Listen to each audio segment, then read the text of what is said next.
Hi കൂട്ടുകാരെ, പുതിയൊരു വീഡിയോയിലേക്ക് എല്ലാവർക്കും സ്വാഗതം. അങ്ങനെ വേദ ഇനി നന്ദിനിയെ ഏട്ടത്തി എന്ന് വിളിച്ചു തുടങ്ങുകയാണ്. തൻ്റെ ഏട്ടനും ഏട്ടത്തിയുമായിരുന്നു ശരി എന്ന് വേദക്ക് മനസ്സിലാകുന്ന നാളുകളാണ് കേട്ടോ. ഈ വിവാഹ നിശ്ചയത്തോട് കൂടിയിട്ട് ഇനി നന്ദിനിക്കൊപ്പം നിൽക്കാൻ ഇനി വേദയും കൂടെ ഉണ്ടാവുകയാണ്. പത്മയും ഇന്ദ്രജയും വിജയും മാത്രം പൊരുതേണ്ട അവസ്ഥയിലോട്ട് പോവുകയാണ് വേദ. തൻ്റെ ഏട്ടത്തിയെ സപ്പോർട്ട് ചെയ്ത് സംസാരിക്കുന്നത് അത് അടിപൊളി തന്നെയാണ് കേട്ടോ. അപ്പോൾ അതിനെക്കുറിച്ചുള്ള റിവ്യൂ ആണ്. അപ്പോൾ അത് പറയാൻ ഒത്തിരി ഉണ്ട്. ഓരോ എപ്പിസോഡുകളും ഓരോന്നായി പറയാം. അപ്പോൾ ഇതൊരു ചുരുക്കിയിട്ട് എല്ലാ എപ്പിസോഡുകളും കൂടിയിട്ട് ഒന്നിച്ച് പറയുന്നതാണ് കേട്ടോ. അങ്ങനെ ഈ വിവാഹ നിശ്ചയം നടക്കുകയാണ്. അങ്ങനെ ഈ വിവാഹ നിശ്ചയം നടക്കുമ്പോൾ ഉടൻ തന്നെ വേദക്ക് ഒരുപാട് പ്രതിസന്ധികളിലൂടെ കടന്നു പോകേണ്ടി വരികയാണ് കേട്ടോ. ഈ വിവാഹ നിശ്ചയം നടക്കും. ആ സമയം യതീന്ദ്രനെ പോലീസ് വന്ന് അറസ്റ്റ് ചെയ്യും. ഇതിനിടയ്ക്ക് യതീന്ദ്രനെ പോലീസിൽ നിന്ന് ഇറക്കാൻ വേണ്ടി ശ്രമിക്കുന്നുണ്ട്. അതൊക്കെ പിന്നീട് ഇറക്കും. പിന്നീട് വിവാഹത്തിലോട്ട് പോവുകയാണ്. വിവാഹത്തിൻ്റെ അന്നാണ് ഇതിനിടയ്ക്ക് ഹിമ എന്ന് പറയുന്ന പെൺകുട്ടി വന്നിട്ടുണ്ടല്ലോ, അവൾ മരിക്കുന്നുണ്ട്. ഈ വിവാഹ നിശ്ചയത്തിൻ്റെ അന്ന് അവൾ മരിക്കും. അവൾ മരിച്ച് അതാരാണ് കൊന്നതെന്നുള്ള സത്യം അത് നന്ദിനി തെളിയിക്കൂട്ടോ. അത് നന്ദിനി തെളിയിക്കുകയാണ്. സൈക്കോ ആയ ഒരാളായിരുന്നു അത്, രഞ്ജിത്തായിരുന്നു. തൻ്റെ ഭർത്താവ് ഒരു സൈക്കോ ആണ്. മറ്റുള്ളവരുടെ ശരീര സൗന്ദര്യം കാണുക എന്നുള്ളതാണ് അവൻ്റെ ഹോബി. ആ വീട്ടിൽ ആരൊക്കെയുണ്ട് അവരുടെ എല്ലാം അവൻ കണ്ടിട്ടുണ്ട് എന്നൊക്കെ ഇനി വേദ മനസ്സിലാക്കുകയാണ്. അങ്ങനെ വേദയുടെ വിവാഹത്തിൻ്റെ അന്നാണ് രഞ്ജിത്താണ് തൻ്റെ കൂട്ടുകാരി ഹിമയെ കൊന്നതെന്ന സത്യം അറിയുമ്പോൾ വേദ അവിടെ തകർന്നു പോവുകയാണ് കേട്ടോ. തനിക്ക് പറയാൻ വാക്കുകളില്ല. തൻ്റെ നെഞ്ച് പൊട്ടിപ്പോവുകയാണ്. തൻ്റെ നെഞ്ച് പിളറുന്ന ആ സത്യം അറിയുമ്പോൾ പത്മ അവിടെയിട്ട് എല്ലാവർക്കും മുന്നിലിട്ടിട്ട് അടിക്കുന്നുണ്ട് രഞ്ജിത്തിനെ ഒത്തിരി തവണ. എടാ നെറികെട്ടവനെ, ഇവരെല്ലാവരും ഒരുമിച്ച് പറയുമ്പോൾ ഞാൻ നിന്നെ വിശ്വസിച്ചില്ലോടാടാ, വിശ്വസിച്ചില്ലല്ലോ. എൻ്റെ മകൻ ഒരുപാട് തവണ എന്നോട് പറഞ്ഞു നീ ഒരു ഫ്രോഡാണ്, നീ മുഖമൂടി ഇട്ട് അഭിനയിക്കുകയാണെന്ന് എൻ്റെ മകൻ പറഞ്ഞപ്പോഴും ഞാൻ ആ വാക്കുകൾക്ക് ഒരു വിലയും കൊടുക്കാതെ എൻ്റെ മകളെ നിനക്ക് തന്നത് ഇതിന് വേണ്ടിയാടാ. ഒരു പാവ പെൺകുട്ടി എൻ്റെ മകളെ ഒരുക്കാൻ വേണ്ടി വന്ന അവളെ നീ കൊന്നില്ലടാ എന്നൊക്കെ പറഞ്ഞ് പത്മ അടിക്കുന്നുണ്ട്. അങ്ങനെ ഈ അടിക്കുന്നതിന് ഇടയിൽ വേദയെ കൊല്ലാൻ നോക്കുന്നുണ്ട്. ആ സമയം നന്ദിനി അവിടെ രക്ഷിക്കുകയാണ്. അങ്ങനെ നന്ദിനിക്ക് വെടിയേൽക്കുകയാണ്. നന്ദിനിയെ ഹോസ്പിറ്റലിലോട്ട് കൊണ്ടുപോകുന്ന സമയത്ത് വേദ മിസ്സാവുകയാണ്. വേദ മാത്രമല്ല ഹരിതയും മിസ്സാവും. ഇവരെ രണ്ടുപേരെയും ഒരുമിച്ച് കാണാതാവുകയാണ്. ഇതേ സമയം വേദയും ഹരിതയും എങ്ങോട്ടേക്ക് പോയി എന്നുള്ള ആ ഒരു ഇതായിത്തീരുകയാണ്. പോലീസിൽ പരാതിപ്പെടും. ഹരിതയുടെ അച്ഛനും ഇവരും തമ്മിൽ തെറ്റുന്നുണ്ട്. പിന്നീട് പോലീസിൽ പരാതിപ്പെടുമ്പോൾ പോലീസ് അന്വേഷണം നടത്തും. പക്ഷേ വേദ എവിടെ ഹരിത എവിടെ എന്നൊന്നും പിടികിട്ടില്ല. ഏതാനും ദിവസങ്ങൾക്ക് ശേഷമാണ് വേദ എവിടെയെന്ന് അറിയാൻ കഴിയില്ല. പക്ഷേ ഹരിതയെ അറിയാൻ കഴിയും. ഹരിത മരിച്ചു എന്നുള്ള സത്യം. അവർക്ക് മുന്നിൽ ഹരിതയുടെ ഡെഡ് ബോഡി ആയിരിക്കും വരുന്നത്. അങ്ങനെ അവരാകെ തകരുകയാണ്. തൻ്റെ മകൾ നഷ്ടപ്പെട്ട ആ വേദനയുമായി അവർ, നെഞ്ച് തകർന്ന വേദനയുമായി അവർ നടക്കും. എന്നാൽ ഇതിനിടയ്ക്ക് വേദയുടെ ഒരു വിവരവുമില്ല. വേദയെ കാണാത്തത് കൊണ്ട് തന്നെ പത്മ ആകെ തകർന്നിട്ടുണ്ടാവും. തൻ്റെ ആങ്ങളയുടെ മകൾ മരിച്ചതിനോടുകൂടി തൻ്റെ മകൾ എന്ത് എന്നുള്ള ചോദ്യചിഹ്നമായി. അതിനിടയ്ക്ക് ഈ പത്മയുടെ വീടിൻ്റെ ടെറസിന് മുകളിൽ ഈ പറയുന്ന വേദയുടെ ഡ്രസ്സ്, അന്നേ ദിവസം ഇട്ടിരിക്കുന്ന ആ ഡ്രസ്സ് അവിടെ എത്തുകയാണ്. അപ്പോൾ വേദക്കും എന്തോ സംഭവിച്ചു എന്ന പേടി പത്മക്കുള്ളിൽ വരികയാണ്. എന്നാൽ ഈ സമയം വേദയെ കണ്ടെത്താൻ പോലീസ് ഒന്നടക്കം ശ്രമിക്കും. പക്ഷേ വേദ എവിടെയെന്ന് അറിയത്തില്ല. ഇതിനിടയ്ക്ക് പത്മയുടെ വീട്ടിൽ തൻ്റെ കമ്പനിക്കാര്യങ്ങൾ ആരും ശ്രദ്ധിക്കാതെയാവും. എന്തിനു പറയണം, സൂര്യ പോലും തകർന്നു പോവാണ്.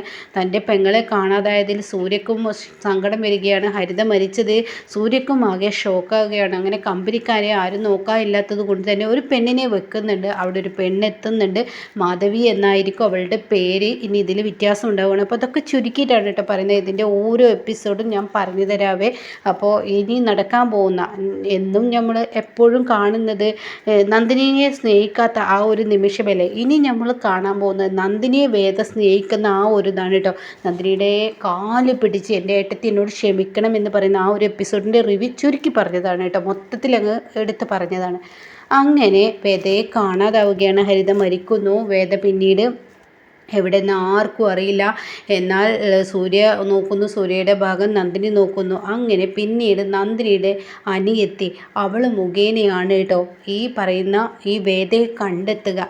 അങ്ങനെ നന്ദിനി തന്നെ വേദയെ കണ്ടെത്തുകയാണ്. പക്ഷേ നന്ദിനി കണ്ടെത്തുമ്പോൾ വേദയുടെ കോലമാകെ മാറിയിട്ടുണ്ടാവും. വേദയുടെ ആ മുടിയൊക്കെ മുറിച്ച് വേദ വേറൊരു രൂപമാക്കി മാറ്റിയത് കൊണ്ട് തന്നെ ഒന്ന് രണ്ട് തവണ നന്ദിനി ആ വീട്ടിൽ പോകും. പക്ഷെ അത് വേദയാണെന്ന് അറിയത്തില്ല. അങ്ങനെ വേദയുടെ മുന്നിൽ നന്ദിനിയുടെ അനിയത്തിയും വന്നിരിക്കുന്നു. അപ്പോൾ ഇവിടെ ബാക്കിയുള്ളവരൊക്കെ വരുന്നത് മുഖം മറച്ചിട്ടായിരിക്കും. അതായത് വേദയെ തട്ടിക്കൊണ്ട് പോയി വന്നവൻ വേദയ്ക്ക് ഓരോ കാര്യങ്ങൾ ചെയ്തു കൊടുക്കുന്നതും സമയത്തിന് ഇഞ്ചക്ഷൻ ചെയ്ത് ഉറക്കുന്നതും വേദയുടെ മുടി മുറിക്കാനൊക്കെ ഒരു പെണ്ണും ഒരാണും വരുന്നുണ്ട്. പക്ഷെ അവരുടെയൊക്കെ മുഖം കെട്ടിയിട്ടുണ്ടാകും, കണ്ണ് മാത്രം കാണിച്ചിട്ടാണ് അവർ വരിക. പക്ഷേ നന്ദിനിയെയും ഈ പറയുന്ന നന്ദിനിയുടെ അനിയത്തിയെയും അവിടെ എത്തിക്കുന്നത് തന്ത്രപരമായിട്ടായിരിക്കും. അതുകൊണ്ട് തന്നെ വേദയ്ക്ക് മുന്നിൽ ഇവർ രണ്ടാളും ശത്രുക്കളായി മാറുകയാണ് കേട്ടോ. അങ്ങനെ പക്ഷേ ഇവർ രണ്ടാളെയും മുഖം കാണിക്കുന്നില്ലല്ലോ. അങ്ങനെ പിന്നീട് നന്ദിനി തന്നെ വേദയാണതെന്നുള്ള സത്യം, തൻ്റെ അനിയത്തി അവിടെ ഒരു അപകടത്തിൽ എത്തുമ്പോൾ നന്ദിനി തന്നെയാണ് വേദയാണെന്നുള്ള സത്യം അത് മനസ്സിലാക്കിയെടുക്കുകയാണ് കേട്ടോ. അതായത് ലഹരി കൊടുത്തിട്ടുണ്ടാവും വേദയ്ക്ക്. ഇടയ്ക്കിടയ്ക്ക് ലഹരി വേദയുടെ ദേഹത്ത് ഇഞ്ചെക്ട് ചെയ്യുന്നത് കൊണ്ട് തന്നെ വേദയ്ക്ക് ഏത് സമയവും ഉറക്കമായിരിക്കും. എപ്പോഴും വേദയ്ക്ക് കണ്ണ് തുറന്നിരിക്കുന്നില്ല. അങ്ങനെ ഇരിക്കുന്ന സമയത്താണ് ഈ ലഹരി ഇഞ്ചെക്ട് ചെയ്യുന്ന ആ ഒരു സമയം മാത്രം വേദ അറിയുകയാണ്. ഈ ഒരു ചെറുക്കൻ തൻ്റെ മുന്നിൽ മുഖം മറച്ചിട്ട് വന്നിട്ട് തന്നെ ഇഞ്ചെക്ട് ചെയ്ത് പോകുന്നു. പിന്നീട് എന്താ അവിടെ സംഭവിക്കുന്നത് എന്നുള്ളത് വേദ അറിയില്ല. അങ്ങനെയാണ് നന്ദിനി വന്ന് രക്ഷിക്കുന്നത് കേട്ടോ. തൻ്റെ അനിയത്തിയെ ഒരുത്തൻ പ്രണയിക്കുന്നു എന്ന് അറിയുമ്പോഴാണ് നന്ദിനി അവൻ്റെ ഫോളോ ചെയ്ത് വന്ന് അങ്ങനെ അനിയത്തിയെയും വേദയെയും രക്ഷിച്ചു കൊണ്ടുപോകുന്നത്. പിന്നീട് വേദ ഹോസ്പിറ്റലാവുകയാണ് കേട്ടോ. അങ്ങനെ വേദയെ നന്ദിനി തന്നെ ആംബുലൻസിൽ കൊണ്ടുപോയി ഹോസ്പിറ്റലാക്കുകയാണ്. സൂര്യയോട് വിളിച്ച് പറയുകയാണ്. എന്നിട്ട് സൂര്യയോട് പറയുകയാണ്, സൂര്യ സാർ എൻ്റെ അനിയത്തിയെ പ്രണയിച്ച് അവൻ മനഃപൂർവ്വം എന്തൊക്കെയോ ഒരു കളികളിലൂടെ അവൻ എൻ്റെ അനിയത്തിയെ പ്രണയിച്ച് വേദയ്ക്ക് മുന്നിൽ കൊണ്ടിട്ട് കൊടുത്തു. ഇതൊക്കെ പത്മ മേഡം അറിഞ്ഞു കഴിഞ്ഞാൽ തീർച്ചയായും ഞാനും എൻ്റെ അനിയത്തിയാണ് വേദയെ തട്ടിക്കൊണ്ട് പോയി എന്ന് വരുത്തി തീർക്കാൻ ശ്രമിക്കും. അങ്ങനെ ഒരു കളി തന്നെയാണ് അവൻ കളിച്ചിരിക്കുന്നത്. ഇതിന് പിറകിൽ ആരാണെന്ന് അറിയില്ല. എൻ്റെ അനിയത്തി മാത്രമേ അവൻ്റെ മുഖം കണ്ടിട്ടുള്ളൂ, ഞാനും കണ്ടിട്ടില്ല എന്നൊക്കെയാണ് നന്ദിനി പറയുന്നത്. അപ്പോൾ സൂര്യ പറയണത് ഇതെന്തായാലും മറച്ചു വെക്കാം, ഇപ്പം നമുക്ക് മറച്ചു വെക്കേ പാകുള്ളൂ എന്ന് പറയണത്. അങ്ങനെ വേദ ആകെ ഒരു തരം പേടിയോടുകൂടി വേദ ജീവിക്കുകയാണ്. വേദക്ക് ആരെയും അടുത്തേക്ക് അടുക്കാൻ കഴിയില്ല. തൻ്റെ അമ്മയും തൻ്റെ ഏട്ടത്തെയും മാത്രമേ വേദ അടുത്തേക്ക് അടുപ്പിക്കുകയുള്ളൂ കേട്ടോ. പിന്നീട് പതിയെ വേദ ആ ഡിപ്രഷനിൽ നിന്നും വേദ ജീവിതത്തിലോട്ട് ഇങ്ങനെ വരുമ്പോൾ വേദ കഥകൾ പറയുകയാണ്. എൻ്റെ അടുത്തോട്ട് വന്നത് നന്ദിനിയും നന്ദിനിയുടെ അനിയത്തിയാണ് എന്ന് പറയുമ്പോൾ നന്ദിനി ആ വീട്ടിൽ നിന്ന് ഇറക്കി വിടണം കേട്ടോ.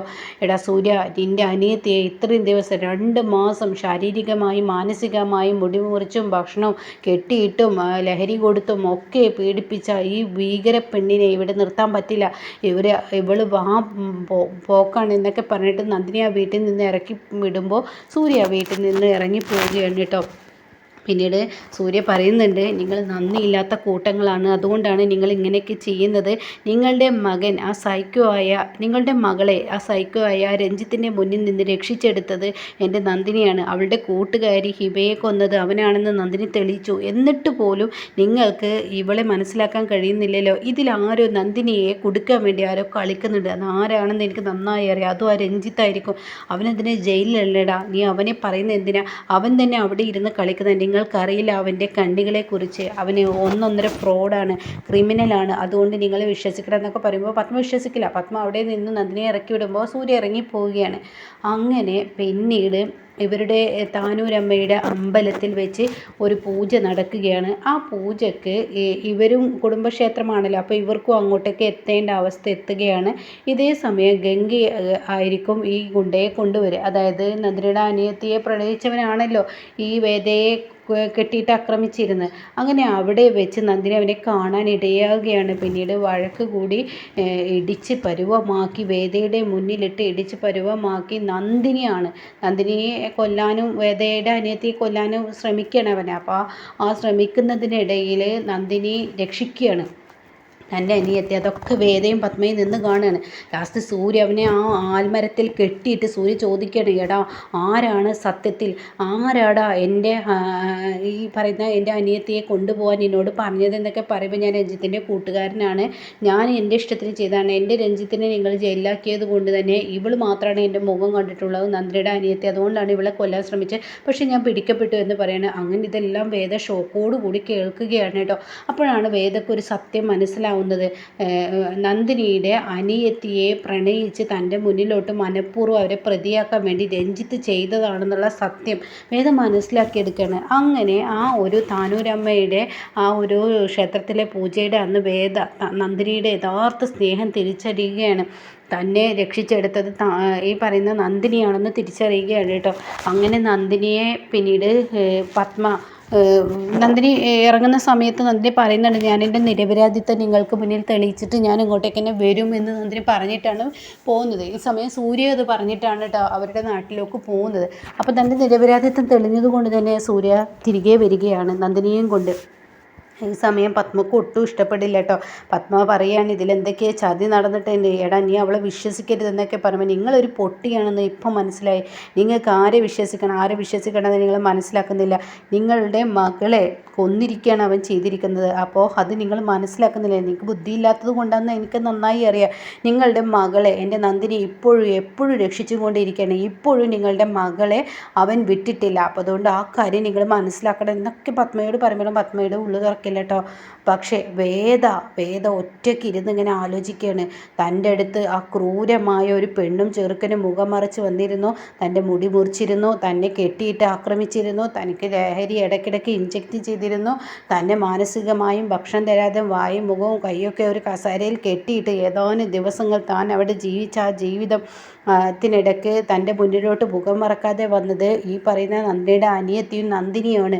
അപ്പോൾ അവർ തന്നെയാണ് അവരെ പ്രണയിച്ച് എന്നെ കെട്ടിയിട്ടതുപോലെ അവനെ കൊല്ലാനുള്ള പരിപാടി. അപ്പോൾ ഇതിൻ്റെയൊക്കെ പിറകിൽ രഞ്ജിത്തും അവരുമാണെന്ന് മനസ്സിലാക്കുമ്പോൾ അവൾക്ക് സഹിക്കില്ല കേട്ടോ. അവൾ പിന്നീട് നന്ദിനിയുടെ റൂമിലോട്ട് ചെല്ലുകയാണ്. എന്നിട്ട് കതക് തട്ടാണ്.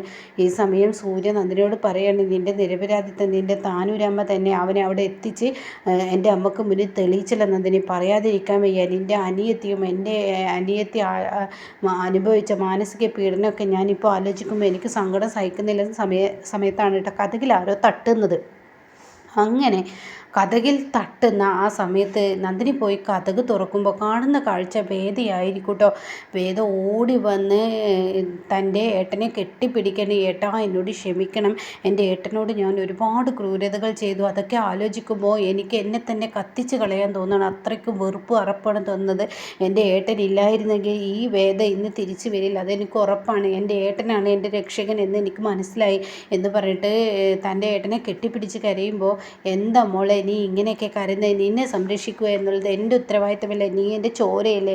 നിങ്ങൾ എന്തൊക്കെ പറഞ്ഞാലും നിങ്ങൾ ചെയ്യുന്ന തെറ്റുകളൊക്കെ ക്ഷമിക്കാനും സഹിക്കാനൊക്കെ ഏട്ടനെ കഴിയും. നിങ്ങളെൻ്റെ ചോരയല്ലേ എന്നൊക്കെ പറയുമ്പോൾ ഏട്ടൻ്റെ പോലത്തെ മനസ്സ് ആർക്കും ഉണ്ടാവില്ല എന്ന് പറഞ്ഞിട്ട് പിന്നീട് നന്ദിനിയുടെ നേർക്ക് ഏട്ടത്തി എന്ന് പറഞ്ഞിട്ട് നന്ദിനി അങ്ങ് കെട്ടിപ്പിടിക്കാൻ കേട്ടോ. ഇത് നന്ദിനിക്ക് ഒരിക്കലും ഉൾക്കൊള്ളാൻ കഴിയില്ല. വേദ തന്നെ കെട്ടിപ്പിടിക്കുന്നുവെന്നോ ഈശ്വര പറയാനില്ല.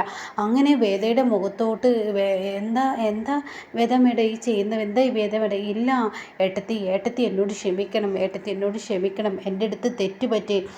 ഏട്ടത്തി എന്നോട് ക്ഷമിക്കണം. ഞാൻ ഒരുപാട് തെറ്റുകൾ എൻ്റെ ഏട്ടത്തിയോട് ചെയ്തു. ഇപ്പോൾ എനിക്ക് ആലോചിക്കുമ്പോൾ എന്നോട് തന്നെ വെറുപ്പും അറപ്പും തോന്നുന്നു. എന്നെ ആ ഫ്രോഡിൽ നിന്ന് രക്ഷിച്ചത് എൻ്റെ ഏട്ടത്തിയാണ്. ആ ഫ്രോഡ് മാനസികമായി ശാരീരികമായി എന്നെ പീഡിപ്പിക്കുകയായിരുന്നു. അവൻ കാമക്കണ്ണിലൂടെ മാത്രമാണ് പെണ്ണുങ്ങളെ കാണുന്നത്. അങ്ങനെയുള്ളവൻ്റെ അടുത്ത് നിന്ന് എന്നെ രക്ഷിച്ചത് ഏട്ടത്തിയുടെ കുടുംബമാണ്. അതുകൊണ്ട് അപ്പോൾ ഉടൻ തന്നെ നന്ദിനിക്ക് വിശ്വസിക്കാൻ കഴിയില്ല. തന്നെ വേലക്കാരി എന്ന് വിളിച്ചിരുന്ന ആ നാക്ക് കൊണ്ട് ഏട്ടത്തി എന്ന് വിളിക്കുന്നത് കേൾക്കുമ്പോൾ വിശ്വസിക്കാനാവാതെ അമ്പരന്ന് പോവാണ്. ഈ സമയം നന്ദിനിയുടെ കാൽക്കൽ വീണ് വേദ കരയുകയാണ് കേട്ടോ. എന്നോട് മാപ്പാക്കണം, നിങ്ങളോട് ഞാൻ ഒരുപാട് തെറ്റുകൾ ചെയ്തു. എൻ്റെ ഏട്ടൻ കല്യാണം കഴിച്ച പെൺകുട്ടിയാണ് നിങ്ങളെന്ന് മനസ്സിലാക്കിയിട്ടു നിങ്ങളെ വേലക്കാരി എന്ന് പറഞ്ഞു, ഇത് പറഞ്ഞു ഞാൻ ഒരുപാട് പുച്ഛിച്ചു. പക്ഷേ എനിക്ക് പല ആപത്ത് ഘട്ടത്തിൽ നിന്നും എൻ്റെ ഏട്ടത്തിയാണ് എന്നെ രക്ഷിച്ചത്. പക്ഷേ അപ്പോഴൊക്കെ ഞാനും എൻ്റെ അമ്മയുടെയും എൻ്റെ ചേച്ചിയുടെയും കൂടെ നിന്ന് ഏട്ടത്തി ഒരുപാട് ദ്രോഹിച്ചു. ഇനി ഏട്ടത്തി എന്നോട് മാപ്പാക്കണം എന്നൊക്കെ പറഞ്ഞ് പൊട്ടിക്കരയുന്നത് കാണുമ്പോൾ ഉടൻ തന്നെ തനിക്ക് വിശ്വസിക്കാനാവുന്നില്ല. ഈ സമയം സൂര്യ ചോദിക്കുകയാണ് വേദയോട്, സത്യത്തിൽ നീ അറിഞ്ഞുകൊണ്ടാണ് മോളെ, അതോ നീ അമ്മയെപ്പോലെ ഇപ്പോഴത്തെ സ്വയം ഇതിൽ വിളിക്കുകയാണ് നന്ദിനിയെ ഏട്ടത്തി? അല്ല ഏട്ടാ, ഞാൻ എൻ്റെ മനസ്സുകൊണ്ട് എൻ്റെ ഏട്ടത്തിയെ മനസ്സിലാക്കി, എല്ലാം കൊണ്ട് എൻ്റെ ഏട്ടത്തിയെ മനസ്സിലാക്കിയിട്ടാണ് ഇപ്പോൾ ഞാൻ ഏട്ടത്തി എന്നുള്ള വിളി. ആത്മാർത്ഥതയുണ്ട്. നമ്മുടെ അച്ഛൻ പറഞ്ഞിട്ടുണ്ട് നമ്മുടെ വീട്ടിലോട്ട് വന്നത് മഹാലക്ഷ്മിയാണെന്ന്. ശരിയാണ്, നമ്മുടെ വീട്ടിലോട്ട് ഏട്ടൻ കൊണ്ടുവന്നത് ഒരു മഹാലക്ഷ്മി തന്നെ. ഇപ്പം അതിൻ്റെ വില ഞാൻ മനസ്സിലാക്കുന്നു. ഈ ഏട്ടത്തി ഒരു പുലിക്കുട്ടിയാണ് കേട്ടോ, പറയാതിരിക്കാൻ വയ്യ. നമ്മുടെ വീട്ടിൽ മാത്രമാണ് ഈ ഏട്ടത്തി ഒരു പാവത്താനായി നടക്കുന്നത്. ഈ ഏട്ടത്തിയെ പോലെ ഒരു ഏട്ടത്തിയെ കിട്ടിയത് എൻ്റെ ഭാഗ്യമാണെന്ന് പറഞ്ഞ് നന്ദിനിയുടെ 2 കവിളിൽ ഉമ്മൊക്കെ വെച്ച് കൊടുക്കുന്ന ആ ഒരു കിടുക്കൻ സീനൊക്കെ വരാനുണ്ട് കേട്ടോ. അപ്പോൾ ഇത് റിമേക്ക് ലേറ്റസ്റ്റായി നടന്നുകൊണ്ടിരിക്കുന്ന എപ്പിസോഡാണ്. അപ്പോൾ ഇതിൻ്റെ ഓരോ കഥയും ഞാൻ ഈ ചാനലിൽ ഇടുന്നുണ്ട്. ഇനിയിപ്പോൾ വിവാഹ നിശ്ചയം കഴിയുന്നത് വരെ യതീന്ദ്രനെ അറസ്റ്റ് ചെയ്യുന്ന ആ ഒരു ഇതൊക്കെ പറഞ്ഞു. ഇനി അവിടുന്ന് അങ്ങോട്ട് ബാക്കിയുള്ള ഓരോ എപ്പിസോഡുകളും ഓരോന്നോരോന്നായി പറയാവേ.